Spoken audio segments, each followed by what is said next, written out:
Greetings, my fellow free and low-sovereign thinkers. Thank you for tuning in to LL3 Podcast. My name is Craig, transmitting from the beautiful, swampy mangroves of South Florida. And today's date is Sunday, December 13th, 2020. Yes, it looks like the electoral college votes will be finished tomorrow. And it'll be very interesting. I was going through some of the articles pertaining to a few ordeals. And it's a shame about violent confrontations are happening in Washington, D.C. between Antifa, Proud Boys, innocent people getting hurt. It's always the saying, kill bono who benefits. And it's really, I'm not too pleased on these ordeals. And I know many of them out there who just want to do what's right, been victimized, and it's just really unacceptable. Well, I'm going to be talking a couple of articles here from newspunch.com, and this one here is considered to be a bombshell. Governor Cuomo sexually harassed me for years, says former aide. So let's see what she has to say here. This is by Naima Harris, former advisor to Governor Cuomo. Lindsey Boylan revealed on Sunday that she was repeatedly sexually harassed by Cuomo for years as Democratic colleagues watched and did nothing to stop the abuse. Boylan, who worked for Cuomo administration from March 2015 to October 2018, issued a series of bombshells tweets on Sunday morning revealing how Governor Andrew Cuomo abused his position to sexually harass, bully, and intimidate her on a regular basis. That's what she has to say. My first experience of workplace sexual harassment was when my mom got her first real office job after graduating from college when I was in high school. She was so excited to be taken. Seriously, her boss isolated her and kissed her. She never had that type of job again, Boylan began. It was then how I learned how hard is it for women, how hard this world can be for us when we are trying to be taken seriously and help our community, how easily jerks can destroy the lives of women. As I promised myself, I would never let those guys win. I work hard for my whole life to put myself in positions of power to change things, to end the violence and corruption, give voice to the voiceless.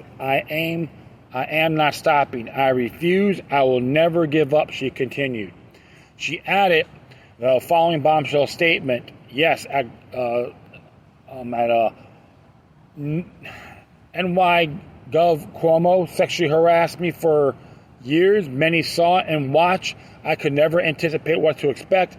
Would I be grilled on my work, which was very good, or harassed about my looks? Or would it be both in the same conversation? This was way for years. Okay, so there's the same thing here. You can look at all these on the tweets.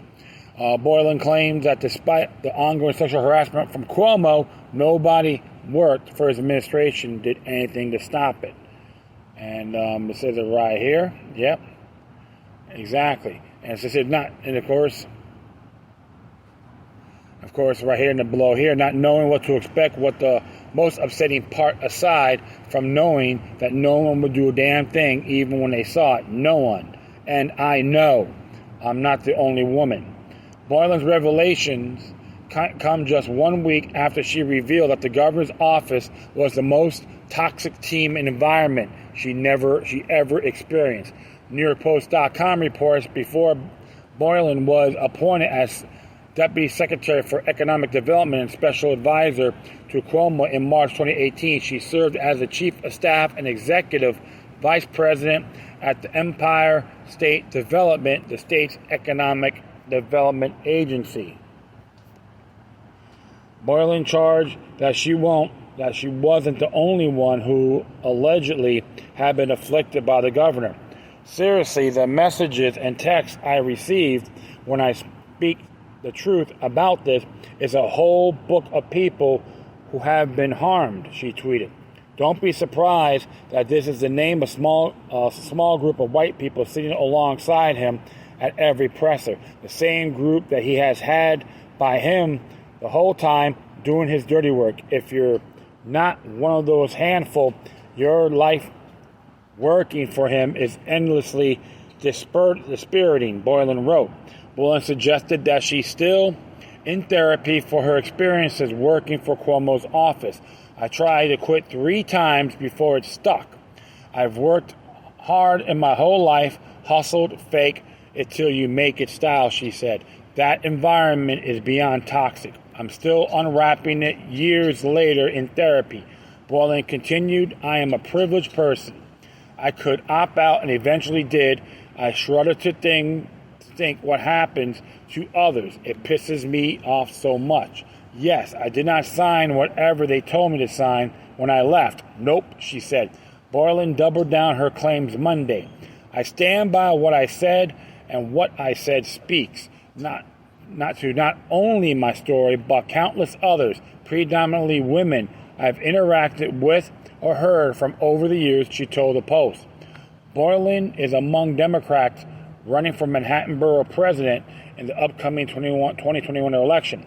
This year, she tried to unseat Representative Gerald Nadler, chairman of the House Judiciary Committee in the Democratic primary, but was defeated.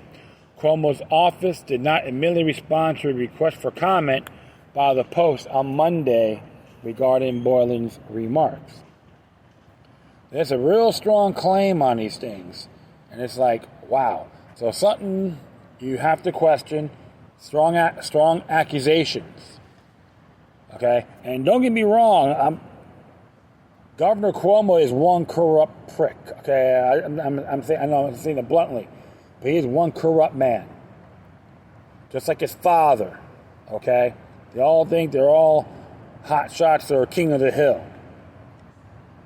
And there was talk about him being attorney general under the Biden administration. That would be one big tyrannical nightmare. I can tell you this, folks. If that would be the case, a lot of people won't comply. Nullification from the states and the municipalities shall arise. And I'm like, look at the photos. And yeah, okay, so she's an attractive woman, but no one should be treated like that. Period. We got to see how far this case goes. As far as I'm concerned, Governor Cuomo is nothing more than a tyrannical individual with no exceptions. So I'm going to hit this one more here from News Punch. I'm going to make this pretty brief. George Soros incandescent with rage after Hungary and Poland win victory against globalist EU. Far-left billionaire George Soros is incandescent with rage after German Chancellor caved to Hungarian and Polish extortion. By the same person, yeah, Naomi Harris. It says here that the two anti-globalist nations that have been holding up a $1.8 trillion euro budget and pandemic recovery fund over plans to link cash payouts to a country's respect for core European values. Both nations blocked the approval of a budget last month, accusing globalist leaders of political blackmail over the policy that would require that they adhere to the rule of law and democratic norms, which include equal opportunities, combating discrimination, and the cohesion of society across Europe. ZeroHedge.com reports Merkel, in response, struck a compromise temporarily suspending the EU's mechanism to guarantee rule of law while Brussels goes back to the drawing board while Poland and Hungary celebrate. We have a budget together with the Reconstruction Fund, which means big funds for investment, big funds for supporting the development of Poland's economy, for new technology for many goals that need to be implemented. Especially now, we want to quickly come out of the pandemic. That's important to us, said Poland's Prime Minister Maciej Morawiecki. Hungarian Prime Minister Viktor Orban was similarly elated, saying, and we could said modestly, of course, that we saved the unity of the Union. So don't forget that this dispute was not only about the rule of law, regulation, financial issues, it was about the future of European Union and the question of what is the power center of the European Union, the European institution like Parliament, Commission, or member states. And today we delivered evidence that the European Union is nothing else, just a community alliances of nations and the states, and nobody can circumvent the intentions that the will of the elected government of any nation, neither the European Parliament nor the Commission, nobody, because the European Union is a unity of nations. And while the European Commission President Ursula von der Leyen said the compromise underlined indeed Europe's ability to come together and act during the worst crisis the bloc has faced. Soros is pissed. In a Thursday op-ed in Project Syndicate, Soros said Merkel's compromise constitutes the worst of all possible worlds and treats Hungary and Poland's challenge to EU values as a legitimate political stance deserving of recognition, which will only add massively to the risk that the EU now faces. Soros has outlined three fundamental flaws in the deal. First, the compromise weakens the rule of law conditionally, altering in substance and intent the original agreement. Second, it defers the implementation of rule of law conditions until 2022, which would be a true coup for Orban, as it would delay any possible action until further the next scheduled Hungarian parliamentary elections. Third, Soros says the European Council is acting beyond its authority by constraining the European Commission's ability to interpret and act on agreed EU legislation, according to a statement by Soros' right-hand man, Michael Vashon. The Hungarian billionaire concedes that while the deal is ugly and flouts the express wish of the European Parliament, that the European Parliament may well approve it due to the urgent need for COVID-19 relief funding. Mr. Soros recognizes the enormous pressure under the Chancellor Merkel has been laboring, and that she does not want another country, Hungary, to announce its intention to leave the EU on her watch. However, the primary victim of the deal that Merkel has reportedly struck with Orban will be the people of Hungary. Mr. Soros argues the reprieve gives Fidesz more than a year to change Hungarian laws and the constitution, and to continue to redefine public funds in Hungary in ways that enable him to channel ill-gotten loot from public bodies into private foundations controlled by his cronies. Orban was reportedly considering leaving the EU, writes Mr. Soros, because he cannot afford to have sheer scale on his regime's corruption exposed, which the EU's rule of law conditionally and the disbursement of European funds would invariably have done.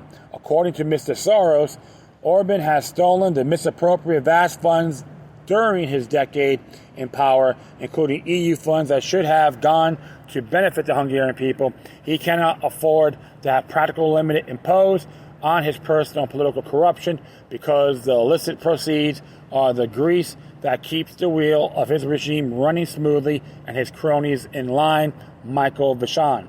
Meanwhile, the EU law expert Alberti Elmano tells Euronews that Merkel's compromise killed a mechanism that is supposed to guarantee the rule of law by turning it into an instrument of last resort. $1.8 trillion package includes the EU's 7-year budget worth just 1.1 trillion euros, as well as 750 billion euro COVID-19 recovery fund, aka Next Generation EU. Well. to commend Poland and Hungary for sticking to their guns and giving people like Merkel and Jorge Soros the big middle finger. I love it. That miserable troll that he is, George Soros, Nazi sympathizer. Yeah, all you gotta do is watch a 60 Minutes interview, and some people claim I was pathetic and I lied. Don't know what I'm talking about. So even one person tried to send to me on Snopes via Twitter. I laughed at him because everything was on his face, including watching the lips. Make sure it's authentic, not digitally imposed.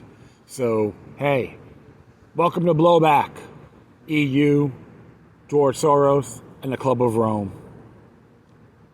I like it, and that will be it. I'd like to thank everyone for listening.